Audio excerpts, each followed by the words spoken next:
Kurban sejati versi Quran dan Alkitab. Kata kurban menurut etimologi berasal dari bahasa Arab qoriba, yang berarti dekat. Maksudnya yaitu mendekatkan diri kepada Allah. Al-Quran dan Taurat menceritakan kisah Ibrahim sebagai inspirasi kurban. Ibrahim rela mempersembahkan anaknya untuk Allah. Kisah kurban Ibrahim membuat kita belajar bagaimana mendekatkan diri kepada Allah. Menarik sekali membandingkan kisah Ibrahim dalam kedua kitab. Sebenarnya ada banyak kesamaan mengenai cerita ini, baik dari yang terdapat dalam Al-Quran maupun Taurat. Kedua kitab menyatakan Allah meminta Ibrahim untuk mempersembahkan anaknya. Petik 2 Ibrahim berkata, "Hai anakku, sesungguhnya aku melihat dalam mimpi bahwa aku menyembelihmu. Maka fikirkanlah apa pendapatmu." Ia menjawab, "Hai bapakku, kerjakanlah apa yang diperintahkan kepadamu." Petik 1-2. Kis 37 Surah As-Saffat ayat 102. Firman-Nya, "Ambillah anakmu. Pergilah ke tanah Moria dan persembahkanlah dia di sana sebagai korban bakaran pada salah satu gunung yang akan kukatakan kepadamu." Taurat, Kejadian 22 ayat 2. Kedua kitab juga menyatakan bahwa hal ini adalah ujian dari Allah. Sesungguhnya ini benar-benar suatu ujian yang nyata. Kis 37 Surah As-Saffat ayat 106. Setelah semuanya itu Allah mencoba Abraham. Taurat, Kejadian 22 ayat 1. Satu perbedaan, siapa yang dikurbankan? Perbedaannya adalah Al-Quran tidak menuliskan secara jelas siapa yang dikurbankan.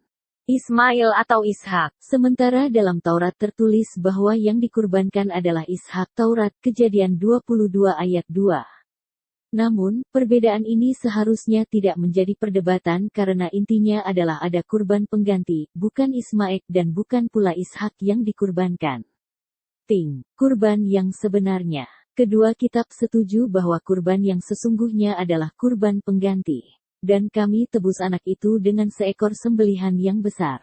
Quran Surah As-Saffat 37 ayat 107. Lalu Abraham menoleh dan melihat seekor domba jantan di belakangnya, yang tanduknya tersangkut dalam belukar. Abraham mengambil domba itu, lalu mengorbankannya sebagai korban bakaran pengganti anaknya. Taurat, Kejadian 22 ayat 13. Meski ada perbedaan pendapat antara Ismail dan Ishak, hal ini menjadi tidak begitu penting karena keduanya tidak ada yang dikorbankan. Al-Quran dan Alkitab sepakat, yang dikorbankan adalah kurban pengganti. Mengapa kurban pengganti penting? Kurban sejati untuk setiap manusia. Kurban pengganti sangat penting karena melambangkan penebusan. Bukan manusia yang menjadi kurban, melainkan domba yang menjadi pengganti ibadah. Kurban menjadi simbol pengantara untuk mendekat diri kepada Allah. Tetapi, bagaimana caranya ketika hati kita penuh dengan dosa?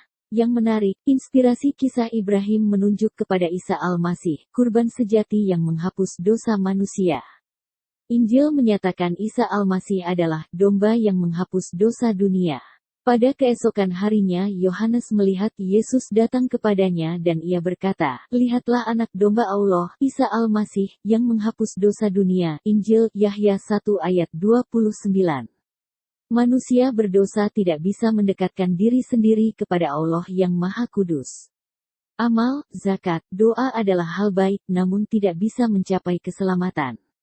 Kita butuh pertolongan untuk selamat. Isa Al-Masih adalah kurban sejati yang menjadi juru selamat untuk kita mendekat kepada Allah.